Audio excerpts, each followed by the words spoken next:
The Phantom's Tale, presented. Kolkata. यह शहर जितना खूबसूरत है उतना ही रहस्यमय भी। यहाँ लोग रोज रोज मिलते हैं, लेकिन इतनी भीड़ में अक्सर वही चेहरा दोबारा देखना मुश्किल हो जाता है। कभी कभी मैं इस सच्चाई को कोसता हूँ, क्योंकि यही भीड़, यही अनजानपन मेरे नए प्रोजेक्ट को और उलझा देता है। असल में यह प्रोजेक्ट कम और जांच पड़ताल ज़्यादा है। शहर की लाइब्रेरी में हुई एक अजीब घटना की खोज। यह सब शुरू हुआ करीब 8 महीने पहले, नवंबर के बीचों बीच। मेरा नाम विपुल है। मैं वेस्ट बंगाल स्टेट यूनिवर्सिटी में आधुनिक भारतीय मानव विज्ञान यानी मॉडर्न इंडियन एंथ्रोपोलॉजी में पीएचडी कर रहा हूँ।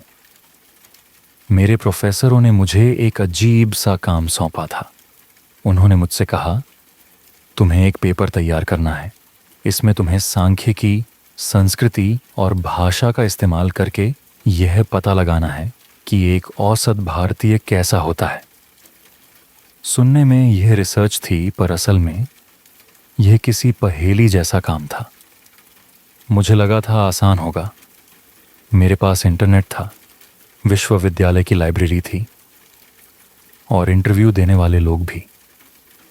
लेकिन जैसा दिखता था वैसा बिल्कुल नहीं था। कई हफ्तों तक मैंने रिसर्च को छुआ तक नहीं, पर असली कहानी वहीं से शुरू होती है।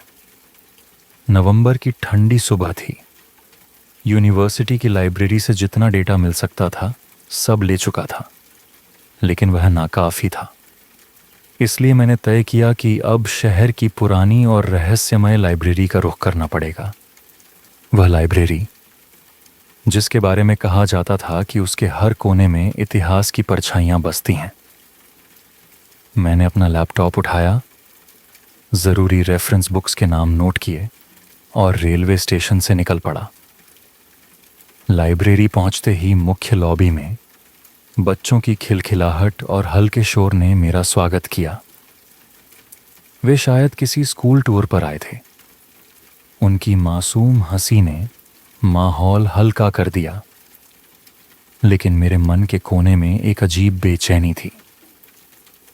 मैं सीढ़ियों से तीसरी मंजिल तक गया और वहां से नीचे उतरकर कंप्यूटर पर उन किताबों का पता ढूंढा जिनकी मुझे तलाश थी।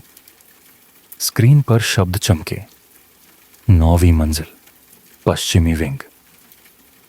मैंने आधा हंसते हुए सोचा, वाह, अभी तो 6 मंजिल और चढ़नी है। इस रिसर्च के साथ साथ मेरी फिटनेस भी सुधर जाएगी। और फिर मैं चढ़ता गया, चढ़ता गया, चढ़ता गया। आखिरकार जब मैं 9वीं मंजिल पर पहुंचा तो वहां सन्नाटा था। बाहर की हलचल और बच्चों का शोर मानो उसी पल गायब हो चुका था। मोटी मोटी किताबें मेरे सामने पड़ी थीं। मैंने 4-5 किताबें उठाईं, लैपटॉप खोला और काम शुरू किया। लेकिन उस दिन उस मंजिल पर सिर्फ मैं नहीं था। दोपहर तक मैं अपने काम में डूबा रहा। भूख लगी तो कुर्सी पर पीछे झुक गया, बाहें तानकर खिंचाई की और फिर चश्मा ठीक किया। तभी मुझे अचानक एहसास हुआ, मैं अकेला नहीं हूं। मेरे सामने वाली अलमारियों के पास एक लड़की खड़ी थी। उम्र ज्यादा नहीं होगी, शायद 18-19 साल। वह चुपचाप किताबें पलट रही थी, जैसे किसी खास चीज की तलाश में हो। मुझे हैरानी हुई। न जाने कब वह कमरे में आई थी। या तो मैं अपनी पढ़ाई में इतना डूबा था कि ध्यान ही नहीं दिया, या फिर वह सचमुच बेहद खामोशी से आई थी। शायद दोनों। मैंने ज्यादा परवाह नहीं की और अपना सामान समेटने लगा। तभी नजर पड़ी। वह लड़की अब एक मेज पर बैठ गई थी। उसके हाथ में एक किताब थी। किताब कम, नोटबुक ज्यादा लग रही थी। न कोई बाइंडिंग, न चमकदार पन्ने। साधारण पतला पेपर बैग, जैसा आप किसी ऑफिस सप्लाई स्टोर से खरीद लें। लेकिन उसकी तल्लीनता कुछ और ही कह रही थी। वह हर शब्द ऐसे निगल रही थी जैसे किताब में कोई गुप्त रहस्य छिपा हो। मैंने दूर से मुख पृष्ठ देखने की कोशिश की। गहरे नीले कवरिंग पर काले अक्षरों में कुछ लिखा था, लेकिन इतना धुंधला कि पहचानना मुश्किल। मैंने दखल देने की बजाय अपना बैग पैक करना जारी रखा। तभी उसने किताब गिरा दी। कागज के पन्ने जमीन से टकराते ही हल्की सरसराहट हुई और उसकी आंखें सामने की दीवार पर जम गईं। इतनी स्थिर, इतनी निश्चल, मानो उसने कोई ऐसा शब्द पढ़ लिया हो जिसे इंसानी दिमाग संभाल ही ना पाए। मैंने उसकी नज़र की दिशा में देखा। वहां बस किताबों की कतारें थीं, लेकिन उसके चेहरे पर दहशत नहीं, बल्कि खालीपन था। वह धीरे धीरे खड़ी हुई, बिना एक शब्द बोले, बिना इधर उधर देखे, सीधी सीढ़ियों की तरफ बढ़ गई। मैं खुद को रोक न सका। उत्सुकता और थोड़ी बेचैनी के साथ उसके पीछे पीछे चल पड़ा। पीछे मुड़कर देखा। वह अजीब सी नोटबुक अब भी जमीन पर पड़ी थी। मैं उसे उठा सकता था, लेकिन न जाने क्यों भूख और भारी बैग ने मुझे रोके रखा। लड़की नीचे जा रही थी। उसकी चाल सामान्य थी, लेकिन आंखें पूरी तरह से सुन्न और धुंधली हो चुकी थीं। 9 मंजिल की सीढ़ियां उतरते हुए वह लड़की अजीब सी शांति में लिपटी थी। न उसके कदमों की आहट सुनाई दे रही थी, न सांसों की थकान। वह ऐसे चल रही थी मानो किसी अदृश्य धुन के पीछे खींचती चली जा रही हो। मैं अब भी कुछ फीट पीछे था। लॉबी पार करके उसने एक भारी दरवाजे को धक्का दिया और बाहर निकल गई। मैं भी पीछे पीछे चला रहा, लेकिन फुटपाथ पर आकर उसने कोई मोड़ नहीं लिया, न दाएं न बाएं। वह सीधी चली गई, 2 कारों के बम्परों के बीच से सीधे उस सड़क की ओर जहां ट्रैफिक गड़गड़ा रहा था। उस पल मेरा दिल धड़कना भूल गया। ये क्या कर रही है? मैंने तेजी से कदम बढ़ाए, उसका कंधा पकड़ने की कोशिश की, लेकिन बहुत देर हो चुकी थी। एक पिकअप ट्रक चीखते हॉर्न के साथ सीधे उसकी ओर बढ़ आया। आवाज, ब्रेक की चरमराहट, टायरों का चीखना और फिर टक्कर। भीड़ जमा हो गई।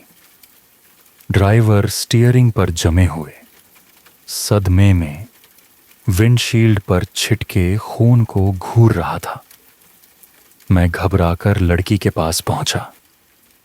उसका शरीर सड़क पर बिखरा पड़ा था, बेतरतीब और निर्जीव। खून की लकीरें फुटपाथ तक खिंच गई थीं। पर सबसे डरावनी बात यह थी, उसकी आंखें। हां, उसका शरीर पूरी तरह टूटा बिखरा था, लेकिन उसकी आंखें अब भी वैसी ही थीं, खाली, ठंडी और शून्य में टिकी हुई, मानो मौत ने भी उन्हें बंद करने की हिम्मत न की हो। भीड़ में कानाफूसी होने लगी। लोग चीख रहे थे। कोई पुलिस को बुला रहा था, पर मैं जड़ हो चुका था। उसने नोटबुक में आखिर क्या पढ़ा था जिसने उसे सीधे मौत की ओर धकेल दिया? यह सब कुछ बहुत अजीब था। मुझे तो एक पल के लिए लगा वह अब भी जिंदा है। हां, मैंने खुद अपनी आंखों से देखा था। ट्रक ने उसके शरीर को कुचल दिया था। खून मेरे कपड़ों तक को भिगो चुका था, लेकिन उसका चेहरा वह वैसा ही था जैसा 9वीं मंजिल पर किताब पढ़ते समय था। वही खाली शून्य सा भाव। अब वह चेहरा हमेशा के लिए उसी भाव में जकड़ा रह गया था। मैंने देर तक उसकी आंखों में देखा। लगता था जैसे वे अभी भी किसी अनजानी चीज को घूर रही हों, किसी ऐसे रहस्य को जो इस दुनिया का नहीं था। सायरन की चीख ने मुझे चौंका दिया। पुलिस आ गई थी। उन्होंने तुरंत पूरे इलाके को घेर लिया। मैंने उन्हें सब कुछ बताया जैसा मैंने देखा था। उन्होंने बस नोट्स बनाए, पर किताब में किसी की भी दिलचस्पी नहीं थी। मैं भीतर तक हिल गया था। भूख तो गायब हो चुकी थी। लाइब्रेरी उसी दिन बंद कर दी गई। मैं सीधे घर लौट आया। उस रात नींद आंखों से कोसों दूर थी। मैं बस एक ही बात सोच रहा था, वह किताब जिसने उस लड़की को मौत के मुंह में धकेल दिया। क्या मौत ऊपर 9वीं मंजिल पर हुई थी या नीचे सड़क पर? मैं तय नहीं कर पा रहा था, लेकिन एक बात साफ थी। उस दिन एक जिंदगी उस किताब की वजह से गई थी। मैं अंदर ही अंदर कांप रहा था, पर जिज्ञासा भी उतनी ही तेज थी। अगर वह किताब अब भी वहीं पड़ी हो तो क्या मुझे उसे पढ़ना चाहिए? क्या मैं हिम्मत कर पाऊंगा? लेकिन अगले कई दिन तक लाइब्रेरी बंद रही। शहर में अफवाहें फैलने लगीं। कुछ लोग कहते थे कि हादसे की वजह से जांच चल रही है, तो कुछ का दावा था कि इमारत के भीतर कोई अनहोनी हुई है। लेकिन किसी को सही बात पता नहीं थी। हर बार जब मैं उस बंद गेट के सामने खड़ा होता, मुझे भीतर से वही ठंडी सिहरन महसूस होती, जैसे 9वीं मंजिल का सन्नाटा अब भी मुझे देख रहा हो। रातों में भी मैं चैन से नहीं सो पाया। हर बार आंख बंद करता तो वही लड़की सामने आ खड़ी होती। सुनी आंखें, टूटा हुआ शरीर और उसके हाथों से फिसलती हुई वह नीली नोटबुक। जैसे किताब मुझे पुकार रही हो, मुझे अपनी ओर खींच रही हो। आखिरकार 1 हफ्ते बाद दरवाजे फिर खुले। मैंने 1 हफ्ते से ज्यादा उस किताब की तलाश की। 9वीं मंजिल खाली, 8वीं मंजिल कुछ नहीं, 7वीं मंजिल तक छान मारी, लेकिन किताब का कोई नामो निशान नहीं। लाइब्रेरियन से पूछा, उन्होंने ऐसी किसी किताब को कभी देखा ही नहीं। चौकीदारों से पूछा, किसी को याद नहीं कि वहां कुछ पड़ा हो। पुलिस से भी बात की। उन्होंने साफ कहा कि कोई अजीब सी नोटबुक सबूत के तौर पर थाने नहीं लाई गई।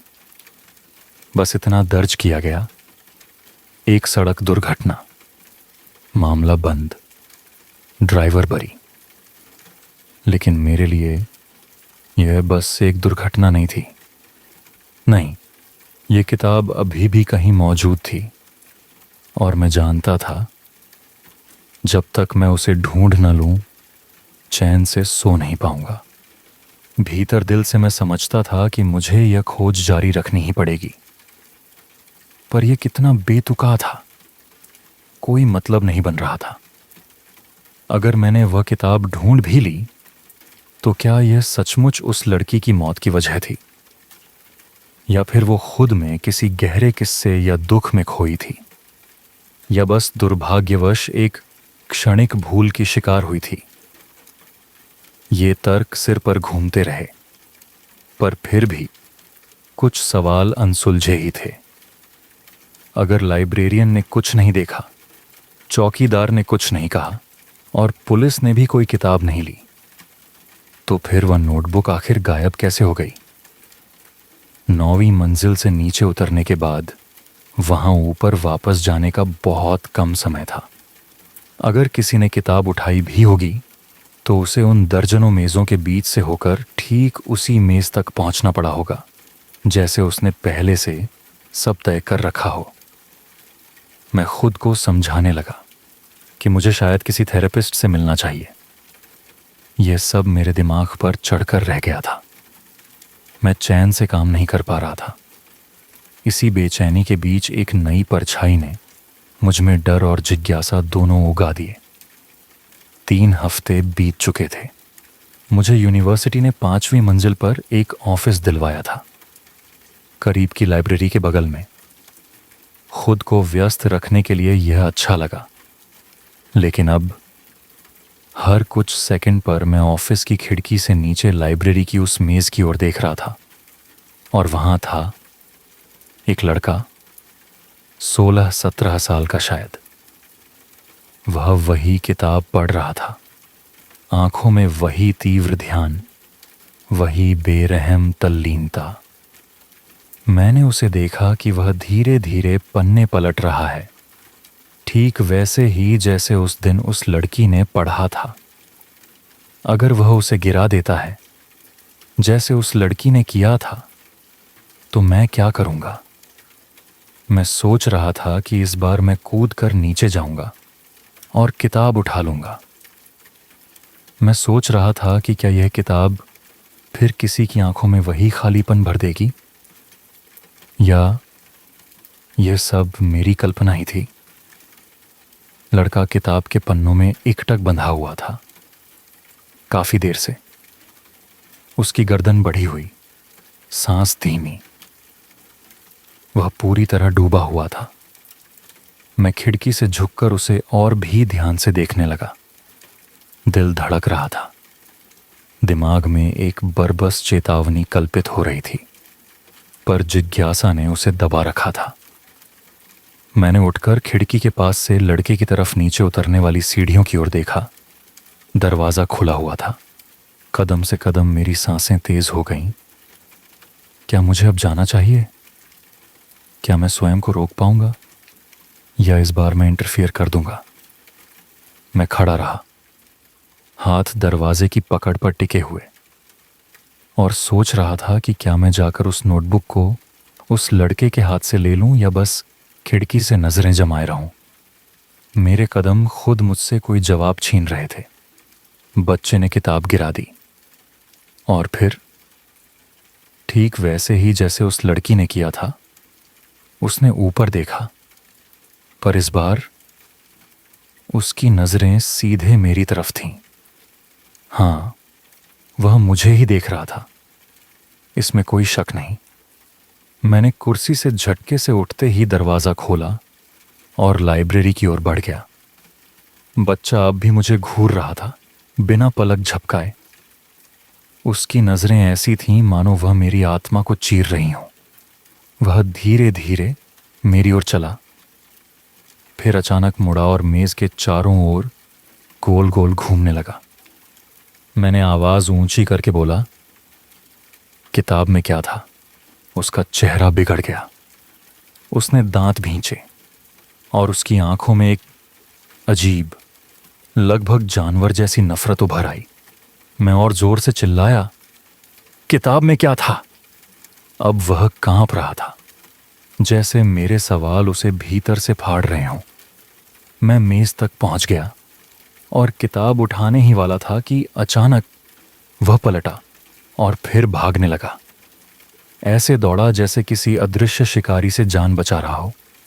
5 सेकंड भी नहीं बीते और वह सामने की दीवार तक पहुंच गया, जहां एक विशाल कांच की खिड़की थी। उसने बिना रुके पूरी रफ्तार से छलांग लगा दी। शीशा टूटा, टुकड़े बिखरे और उसका शरीर 5 मंजिल नीचे पार्किंग की जगह पर जा गिरा। मेरे मुंह से चीख निकल गई। नीचे झांक कर देखा, वह मुंह के बल पड़ा था, शरीर बुरी तरह मुड़ा हुआ और टूटा हुआ, पर वह अब भी हिल रहा था। उसका खून चारों ओर फैल चुका था। पैरों की हड्डियां अजीब कोण पर मुड़ी थीं, शायद एक हाथ भी टूट गया था। वह दर्द में छटपटा रहा था, और मैं वापस मेज की ओर दौड़ा, लेकिन किताब गायब थी। खाली मेज पर मैंने गुस्से और निराशा में हाथ पटका और वहीं बैठ गया। मेरा दिमाग घूम रहा था। यह दूसरी मौत मेरी आंखों के सामने हो चुकी थी। पुलिस आई। वही अफसर। मैंने उन्हें सब सच सच बताया, जैसा मैं आप सबको बता रहा हूं। लेकिन इस बार उनके चेहरों पर शक था। कोई गवाह नहीं, कोई कैमरा नहीं, और लाइब्रेरी तो वैसे भी निगरानी मुक्त थी। कानून के तहत कौन यकीन करता कि कोई किताब दो लोगों को मौत के मुंह में धकेल सकती है। महीनों तक यह सवाल मेरे दिमाग को चीरता रहा, और अब मैं यहां हूं, एक ऐसे मानसिक संस्थान में जहां वे उन मरीजों को रखते हैं जो बीमार भी हैं और खतरनाक अपराधी भी। यहां की दीवारें ठंडी हैं। गलियारों में हमेशा एक अजीब सन्नाटा फैला रहता है, जैसे खुद इमारत मेरी हर सोच सुन रही हो। बाहर अदालत की सुनवाई चल रही है और मैं इंतजार कर रहा हूं। मुझ पर उस बच्चे की मौत का मुकदमा चल रहा है। मैं एक फिजियोलॉजिस्ट के आने का इंतजार कर रहा था, जो पुलिस अधिकारियों के साथ आने वाला था, ताकि वह मेरा मूल्यांकन कर सके। फिजियोलॉजिस्ट अंदर आया, बैठा और अपना ब्रीफकेस मेज पर रख दिया। उसने ब्रीफकेस खोला और मेरी आंखों में देखते हुए कहा, गुड आफ्टरनून मिस्टर विपुल। गुड आफ्टरनून, मैंने जवाब दिया। मैं आपसे मिलने के लिए बहुत उत्सुक था। मैंने आपके मामले का ध्यान से अध्ययन किया है। उसने विनम्रता से कहा, अगर मैं गलत हूं तो सुधार दीजिए, लेकिन आपका कहना है कि वह लड़का जो खिड़की से गिरा था और वह लड़की जिसे कार ने टक्कर मारी थी, दोनों की मौत के समय आप उनके आस पास ही थे और दोनों ही उस समय कोई नोटबुक पढ़ रहे थे। हाँ, मैंने 1000वीं बार दोहराया। उस नोटबुक का जरा वर्णन कीजिए, उसने अपना ब्रीफकेस खोलते हुए कहा। वो छोटी पतली सी थी, गहरे नीले रंग का कवर था और उस पर कुछ लिखा हुआ था। डॉक्टर ने अपने कागज निकाले और तभी मैंने देखा वो नोटबुक उसी के ब्रीफकेस में रखी थी। वही नोटबुक। हाँ, उसने मेरी ओर ध्यान से देखा। उसकी नजरें मेरे चेहरे पर टिक गईं, जहां डर साफ झलक रहा था। उसने कहा, यह नोटबुक पुलिस को 5वीं मंजिल पर मिली थी। क्या यही थी वो? उसने नोटबुक उठाई और खोला। सामने की तरफ लिखा था, फ्लाई पेपर। मेरी सांसें तेज हो गईं। मैं कुर्सी पीछे खिसकाकर दीवार से सटकर बैठ गया, बस उस नोटबुक को घूरते हुए। वही नोटबुक जिसने 2 लोगों की जान ले ली थी। डॉक्टर करीब 1 मिनट तक चुपचाप पढ़ता रहा, फिर बिना कुछ कहे धीरे धीरे खड़ा हुआ। उसके चेहरे पर कोई भाव नहीं थे, बस एक आंसू बह निकला। वह मुड़ा, दरवाजा खोला और बाहर खड़े अधिकारी की बंदूक निकाल ली। उसने बंदूक अपने मुंह में डाली और ट्रिगर दबा दिया। मेरा पूरा शरीर खून से भीग गया। नोटबुक अब भी मेज पर पड़ी थी। घबराकर मैंने उसे उठाया और वहां से भागा। डॉक्टर की लाश के ऊपर से कूदते हुए मैं पुलिस वाले को चकमा देकर गलियारे में दौड़ पड़ा। अचानक मुझे एक चौकीदार की अलमारी खुली मिली। मैं अंदर घुस गया, दरवाजा बंद किया और लाइट जला दी। अब मैं अकेला था, नोटबुक के साथ। मैंने उसे खोला ही था कि दरवाजा टूटा और एक पुलिस वाले ने पीछे से नाइट स्टिक से मेरे सिर पर वार किया। सब अंधेरा हो गया। जब होश आया तो मैं अस्पताल में था, बिस्तर से बंधा हुआ और अब भी खून से लथपथ। पुलिस वालों ने गवाही दी कि डॉक्टर ने खुदकुशी की थी। उसका मुझसे कोई लेना देना नहीं था। मैंने उन्हें नोटबुक के बारे में बताया, समझाया कि कैसे मैं उसे लेकर अलमारी में छिपा था। पुलिस ने कहा मैंने झूठ गढ़ा है।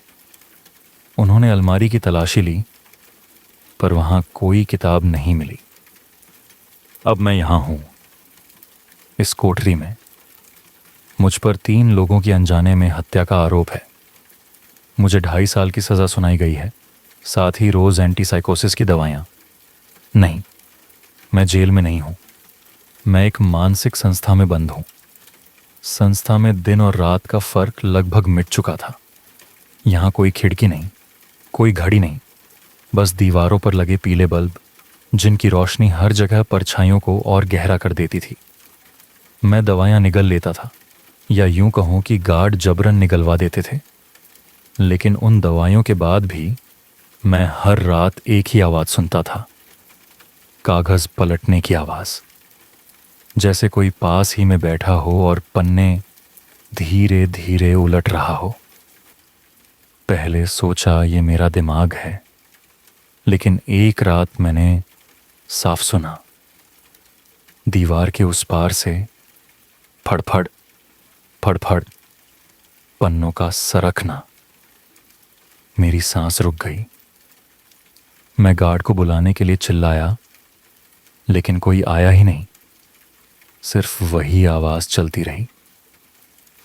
सुबह जब हमें कॉमन रूम में ले जाया गया तो मेरी नज़र एक कैदी पर अटक गई। वह एकदम चुपचाप कोने की मेज़ पर बैठा था। बाकी लोग या तो पागलों की तरह हंस रहे थे या ज़मीन पर लेटे कराह रहे थे, लेकिन एक लड़का शायद 17-18 साल का मेरे सामने बैठा था और गोद में कुछ दबाए हुए था। उसकी उंगलियां खून से सनी हुई थीं और उन उंगलियों के बीच में मैंने देखा गहरे नीले कवर वाली वही किताब, फ्लाई पेपर। मेरे गले से चीख तक नहीं निकली। लड़के ने धीरे धीरे सिर उठाया। उसकी आंखें बिल्कुल वैसी ही थीं जैसी उस लड़की की थीं, जैसी उस लड़के की थीं जिसने खिड़की से छलांग लगाई थी। काली, खोखली और सीधे मेरी तरफ घूरती हुई। उसने किताब खोली। पन्नों की सरसराहट पूरे कमरे में गूंजने लगी। बाकी मरीज अचानक खामोश हो गए, जैसे किसी ने उनका गला दबा दिया हो। और फिर उन्होंने भी मुस्कुराना शुरू कर दिया। एक साथ 20 चेहरे, 20 अलग अलग विकृत मुस्कानें। मैं पीछे हटना चाहता था, लेकिन मेरी कुर्सी जैसे फर्श से चिपक गई थी। लड़के ने किताब का एक पन्ना मेरी तरफ घुमाया। उस पर कुछ लिखा नहीं था, सिर्फ एक गहरा काला दाग। और वह दाग फैलने लगा, पन्ने से बाहर निकलकर हवा में, फिर दीवारों पर, जैसे स्याही की जगह काला धुआं हो। मैंने अपनी आंखें बंद कर लीं, लेकिन देर हो चुकी थी।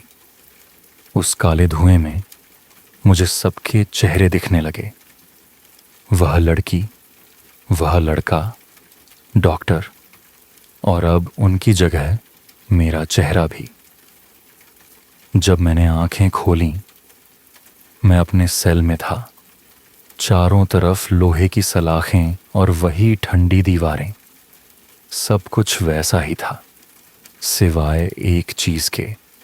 वह नोटबुक मेरी सोने की जगह पर रखी थी, जैसे उसने खुद रास्ता ढूंढ लिया हो। मैंने उसे पढ़ा नहीं था। शब्दों का भार, पन्नों की स्याही की गंध, सब मेरे भीतर एक अनकही चेतावनी की तरह गूंज रहा था। फिर भी मैंने इसे छुआ। ठंडी कवर ने मेरी उंगलियों को चूम लिया और किसी अचरज सा पल आया। मुझे पता था कि यह खतरनाक है, पर किसी तरह यह भी महसूस हुआ कि यह हमेशा किसी तरह मेरे पास ही लौटेगी। मैंने वह नोटबुक तो सबसे भयानक संचालकों को दे दी। उन्होंने उसे पकड़ा। उसकी आंखें उस खालीपन से भर आईं जिसे मैं पहले ही कई बार देख चुका था। उसके बाद उन्होंने मुझे नहीं सताया, किसी और मरीज की उपेक्षा भी बंद कर दी। शायद किताब ने उन्हें खरीद लिया था, या शायद उन्होंने किताब में कुछ पढ़ लिया था जो उन्हें अब इंसान नहीं रहने देता। मैं समझता था वे बदल गए थे, और यह बदलाव उनके चेहरे पर हमेशा के लिए ठहर गया। रातें लंबी हो गईं। दीवारों से आती फड़फड़ाहट कभी नहीं रुकती। मैं हर सुबह उठकर किताब के बारे में सोचता, हर रात सोते हुए उसके पन्नों के जोर से सरसराने की आवाज सुनता। कभी कभी लगता कि वह खुद मेरे नाम पुकार रही है, किसी चुनौती की तरह, किसी प्रलोभन की तरह। एक बार खोल कर देखो, बस एक बार। मैं जानता था, मैंने देखा था कि किताब पढ़ने पर क्या होता है। मैंने देखा था कि लोग कैसे खाली, अनस्मरणीय चेहरों के साथ रुखसत हो गए, जैसे किसी ने उनकी आत्मा निकाल ली हो और सिर्फ आंखें पीछे रह गई हों। मैंने देखा था कि किस तरह मौत या पागलपन दोनों ही नतीजे में एक ही सन्नाटा छोड़ते हैं। फिर भी इच्छा नहीं थमती थी। यह इच्छा दिन पर दिन तेज होती गई। मैंने उस इच्छा को कई दिनों तक अपने भीतर दबाए रखा, जैसे किसी जलते अंगारे को मुट्ठी में छुपा रखा हो। लेकिन हर रात वह अंगारा और गर्म होता गया, और फिर एक रात मैं हार गया। किसी अनजानी ताकत के खिंचाव में मैं चुपके से उठा और उस किताब को अपने पास खींच लिया। कवर का कड़वा ठंडा स्पर्श, पन्नों की गर्द पर स्याही की गंध। मैं जानता था कि जो भी शब्द हों वे केवल पढ़ने वाले को ही नहीं बदलते, वे दुनिया के किसी हिस्से को खा जाते हैं। फिर भी मेरी उंगली पहले पन्ने पर पहुंची। एक पल के लिए सब कुछ ठहर गया। मशीनों की ऊंची बीप, गार्डों की खटपट, कोठरी की मामूली रोशनी, सब धीमा हो गया और एक गहन सन्नाटा फैल गया। फिर मेरी आंखें पन्ने पर टिक गईं। मैंने एक लाइन पढ़ ली। उसके बाद मेरी सांसें थम गईं। मेरे शरीर में ठंडक दौड़ गई। मेरे होठों पर एक अजीब सी मुस्कान ठहर गई, वह मुस्कान जो मैंने दूसरों के चेहरे पर देखी थी। किसी ने धीरे से कहा, या शायद वह आवाज मेरे अंदर से निकली, अब तुम समझ गए हो। कला सी काली स्याही पन्नों से खून सी फैलने लगी। कमरा धुंधला हुआ, दीवारें मेरे चारों ओर सिकुड़ने लगीं, और फिर जैसे ही मैंने दूसरी लाइन की ओर देखा, मेरी नजरें सूनी हो गईं। ठंडी, खोखली, शून्य में टिकी। वो वही आंखें थीं जो मैं कई बार देख चुका था। अब वे मेरी ही थीं। सुबह हुई और 2 संचालक मेरे सेल में आए। उन्होंने नोटबुक उठाई। उनकी चाल में अब कोई क्रूरता नहीं थी, सिर्फ एक शांति, जैसे कोई काम पूरा हो गया हो। वे एक दूसरे की ओर देखते हुए मुस्कुराए और किताब को लेकर बाहर चले गए। किताब चली गई। फिर भी मुझे पता था कि वह लौट कर आएगी। हर बार लौटती रही, हर बार किसी नए हाथ में समाती, हर बार कोई निर्दोष आंख खाली पड़ जाती। अब मैं यहां बैठा था, वही खालीपन मेरे भीतर, वही भूख बाहर, और फिर भी हर रात मेरी जीभ एक ही शब्द दोहराती है, बस एक पन्ना, बस एक शब्द। मैं जानता था कि बेहतर होना क्या है, मैं जानता था कि पढ़ने पर क्या होता है। फिर भी किताब हमेशा मेरे पास वापस आ जाती थी, और मैं हर बार सुनता था कि वह धीरे से मेरे बगल में फड़फड़ाती है। एक चुनौती, एक वादा, एक अंतहीन अधूरी साजिश। मैं सहम कर मुस्कुराता था, और मेरी उंगलियां बिना किसी और की मदद के फिर से पहले पन्ने की ओर बढ़ती थीं। लेकिन वहीं सब रुक गया। समय बीता। मैं 6 साल उस संस्थान की अंधेरी दीवारों और ठंडी दवाओं के बीच कैद रहा। धीरे धीरे डॉक्टर कहते रहे कि मैं ठीक हो रहा हूं। शायद सचमुच हो रहा था, या शायद मैंने मान लिया कि किताब को भूलना ही इलाज है। कभी कभी सोचता हूं, शायद उस संस्थान में किताब का दिखना, उसका गायब होना और मेरे हाथों में लौट लौट कर आना सब मेरी कल्पना ही थी, या शायद नहीं, भगवान ही जाने। लेकिन अब मैं घर लौट आया हूं। लोग कहते हैं मैं ठीक हूं, और मैं भी यही मानता हूं। आज मैं घर वापस आ चुका हूं। अब मैं ठीक हूं। अब ज्यादा उस किताब के बारे में नहीं सोचता। पता नहीं वह कहां है, न जाने किस अंधेरे कोने में दबी पड़ी है, और शायद शहर के लिए यही बेहतर है।